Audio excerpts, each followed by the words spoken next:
بیش از 500 سرباز امریکایی را کشتیم و ترامپ تاوان خون خامنه‌ای را خیلی سنگین تر از این میپردازد. علی لاریجانی در حال این مورد را بیان کرده که امریکا تصویر سربازان کشته شده اش در جنگ با ایران را منتشر کرد و جمهوری اسلامی پایگاه دریایی ایالات متحده در عربستان را انفجار داد. قرارگاه خاتم الانبیا اعلام کرده که تابوت‌ها را از امریکاییان پر می‌کنیم و تا زمانی که به هدف‌های ما نرسیم و دشمن را پشیمان نکنیم جنگ را متوقف نمی‌کنیم. در سوی دیگر سنتکام اعلام کرده که امریکا و اسرائیل بر آسمان تهران تسلط یافته‌اند و به شهرهای گوناگون ایران بمب می‌ریزند. سلام، به این بخش خبر و تحلیل از یک خوش آمدید. من احمد شاه شکوهمند میزبانتان در این برنامه هستم و این مهم‌ها را بحث می‌گیرم با دکتر سید بلال احمد فاطمی، آگاه ارشد روابط بین الملل که از لندن با ما پیوستند. آقای فاطمی بسیار ممنون که فرصت دادین. وارد ششمین روز جنگ ایران با اسرائیل آمریکا شدیم. یک کشور در مقابل دو دانه کشوری که ادعای پرقدرت بودن در سطح جهان میکنن. به سمت پیروزی اسرائیل آمریکا میریم یا به سمت پیروزی ایران با توجه به وضعیت جاری؟ بسم الله الرحمن الرحیم. سلام و احترام با شما و بیننده های سرویس خبری شما. علیکم سلام. خب بهتر است که از دهن دشمن گفته شود. جواب سوال شما ای است که خود به حساب مبصرین بزرگ جهان غرب و بالخصوص امریکا اینا میگن که در این جنگ تا به حال در 6 روز ایران دست بالا داره، برنده است و اسرائیل و امریکا بازنده هستند. بنان نیست که ادعای کدام عرب است، کدام ایرانی است یا افغان است یا کدام دیگه است، بلکه ادعای خود شخصیت های بزرگ دنیای خبری امریکا است که اونا میگن که تعمید امریکا و اسرائیل بسیار چیزا باختن. از ضربات را که به اینا وارد شده اینا از شرم نشان نمیتن. ستلایت ها عکس های از اینا را که گرفته بسیار تخریب در اونجا صورت گرفته. این درست است که امریکا 2000 حمله بالا ایران کردن، 150 شهر زدن و این حرفشان کاملا کاذبانه است که ما بر فضای ایران حاکمیت پیدا کردیم. این اولین بار است که اینا در فضای ایران حاکمیت ندارن. تیاره هایشان که میایم تا سرحد ایران میایه، داخل نمیه، چرا که خطر زدنش احساس کردن که میزننش. بله. اما امیرم غربی ها خودشان میگن که ایران بر فضای اسرائیل حاکمیت پیدا کرده، هر چیزی را که میزنه به هدف میخوره. یعنی در مورد یکی از میزایل دیروز یک صحبت شنیدم، 11 کشور کوشش کرده بود که میزایل ایران جلوش بگیره. از 11 کشور گذشته رفته هدف خود زده. بسیار گپ کلان است. بله. پس فکر میکنین در حال حاضر و با توجه به این وضعیت جاری بیشتر بازی تبلیغاتی میدان را داغ‌تر ساخته، چون هرچی از رسانه های میشنویم بیشتر به نفع اسرائیل آمریکا صحبت میشه؟ بله، تبلیغات از اونا وسیع و کلان است، اما کامیابی ها در دست از اینا است. تمام مراکز امریکا در کشورهای عربی زده شده. دو کشتی بزرگش، یکیش رفته در ساحل یونان ایستاده است و کشتی دوم خود برد به بحر هند، دور ساختش از خاطر که او میزایل خورده او از کار افتیدگی است. او باید حتی فکر نکنم که شکل ترمیم هم دیگه داشته باشه. به قرار یک اطلاع یک میزایل خورده و قرار اطلاع دیگه 4 میزایل خورده. بنان او را از صحنه بیرون بردن که چیزی را که برای جنگ آورده بودن. با وجود از هم امریکای دیروز ادعا کرد که یک کشتی دیگر ایرانیا را در منطقه خلیج فارس غرق کردن و چیز کردن. خب خیر، او توانایی رو خو امریکا داره. تنها او دو کشتی کلان خو نیست. کشتیایی که به نسبت کشتیهای جهان اسلام هنوز هم بزرگتر است و به نسبت کشتیهای بزرگ امریکا خردتر است. از او کشتیها بسیار در منطقه امریکا داره، بیشتر از 15 کشتی دیگر داره. بنان از او بابت توانایی زدن ندارن، اما او توانایی را که فرزند می آمدن و از اونجا تیاره پرواز میکرد، میزایلا، از او توانایی افتیدن. حالا سخنانی از عباس عراقچی وزیر خارجه ایران در مورد اون ناو جنگی ایرانی که از طرف جمهوری اسلامی ایران در سریلانکا اگر اشتباه نکنم غرق شد شنیدیم و گفت که پاسخ پشیمان کننده به طرف آمریکایی خواد دادن. این پاسخ پشیمان کننده حمله به ابراهیم لینکن میتونه باشه؟ بله، یک بار اینا دارن اوضاع میخوان که کمی کنترل کنن. تا بال ایرانی ها با اوج قوت خود استفاده نکردن. 500 میزایل تا بال رفته و در مورد 500 میزایل سردار لشکری جباری میگه که ما هنوز از تکوی خانه خود زیر چیز مواد خود استفاده کردیم و هنوز به مواد اصلی نامدیم، یعنی میزایل اصلی را استعمال نکردیم. با وجود از ایران بسیاری چیزای امریکا را در منطقه مفلوج کرده، از کار انداخته. خود اسرائیل منابع بسیار وسیعش، منابع برق و آب و اداره استخباراتیش، اداره دفاع نظامیش، میدان هواییش، جاهای راکتایش، کل گیر از زدن، کاملا زدن، بسیار خرابی کردن و به حساب اونا را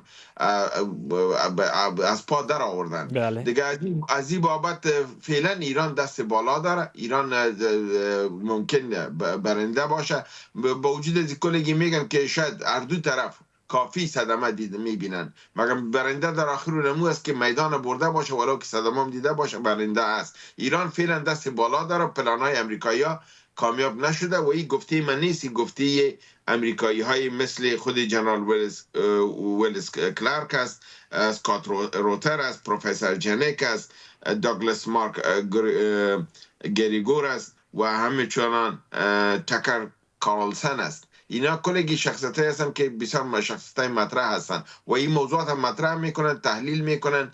حتی خودشان میگن ما که تحلیل بی‌طرفانه را میکنیم، ما را به حساب خوش نمیبره غربی ها، مگر میگه که این حقایق تلخ است که ما باید به امریکایی بگوییم که بر شما دروغ گفته میشه که ما جنگ بردیم. ما اصلا جنگ باختیم، او توانایی را نداریم، او میزایلایی را که ما باید کار میگرفتیم فعلا در منطقه نداریم. میزایلای ما رو به اختتام است. از همین بابت دارن از روز جمعه میزایل جدید در 24 ساعته کمپانی ها را گفتن که کار کنن تا تولید میزایل بیشتر شود و امریکا میزایل ضرورت خود باید منطقه بیارن.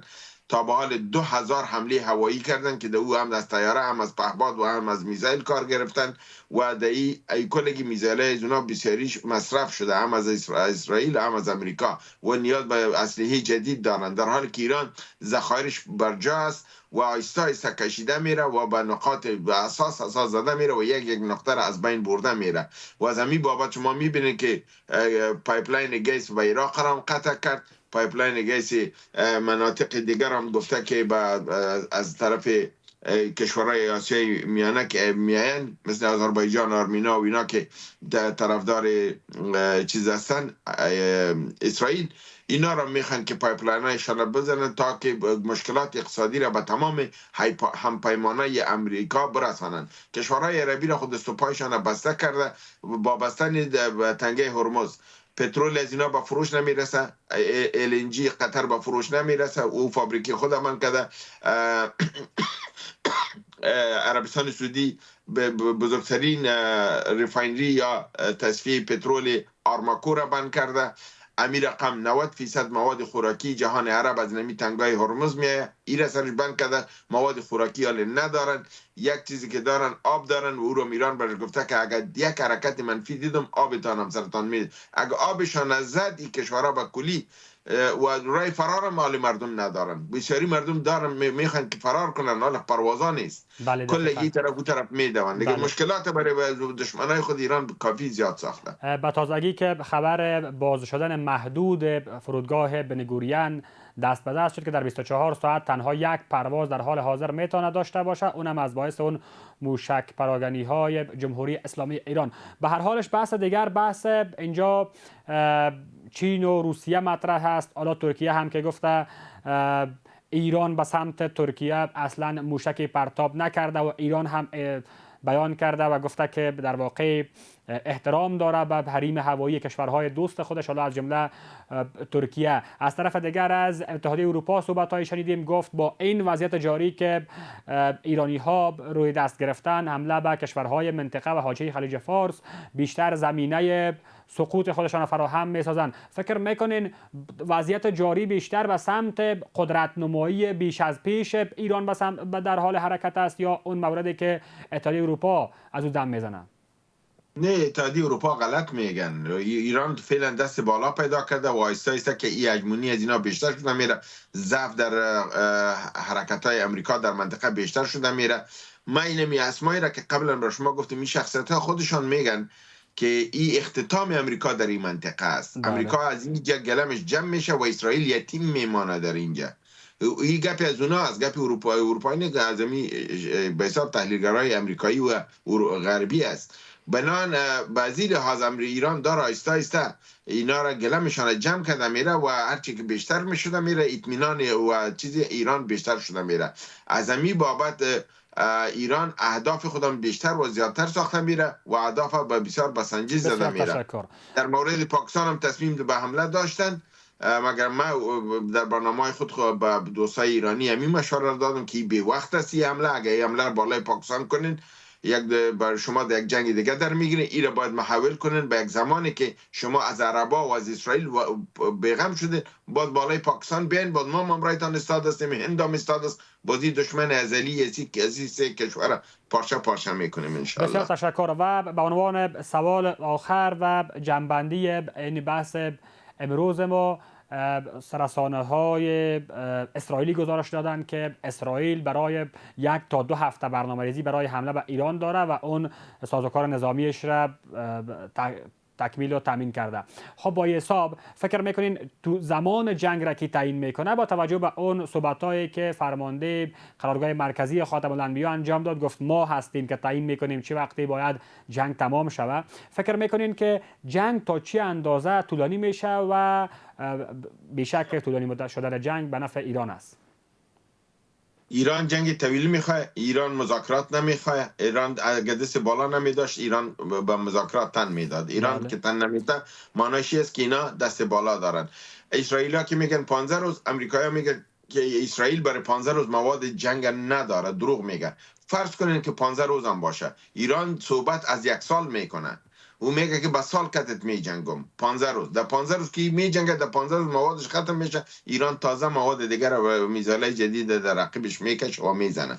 بنابراین در اینجا گپ ازی است که او چیزی را که اسرائیل میگه در او حقیقت نیست، نه او توانایی را فعلا داره و نه به او قدر جنگ کشانده میتونه. اما ایران چیزی را که میگه او را میکنه و از همین بابت در آخر وقتی که اونجا اینا شکست میخورن و اگه بالای میزان میاین، ایران دست بالا و با شرایط جدید بالای میز خواهد آمد. دکتر سید بلال احمد فاطمی، آگاه ارشد روابط بین الملل، ممنون حضورتان در برنامه خبر تحلیلی امشب ما از لندن.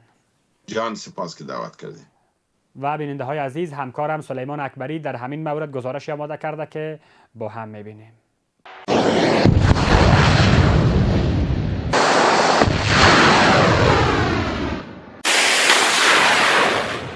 جنگ امریکا به اسرائیل با ایران پس از 6 روز همچنان و با شدت تمام ادامه دارد و پهلوهای تازه به خودش گرفته است. جمهوری اسلامی به تازگی و بار دیگر به منافع ایالات متحده در قطر و آذربایجان حمله کرد و همچنان اسرائیل را موشکباران کرد، تا جایی که فرودگاه بین المللی اسرائیل تنها چند ساعت پس از بازگشایی دیگر باره بر روی هر گونه پرواز بسته شد.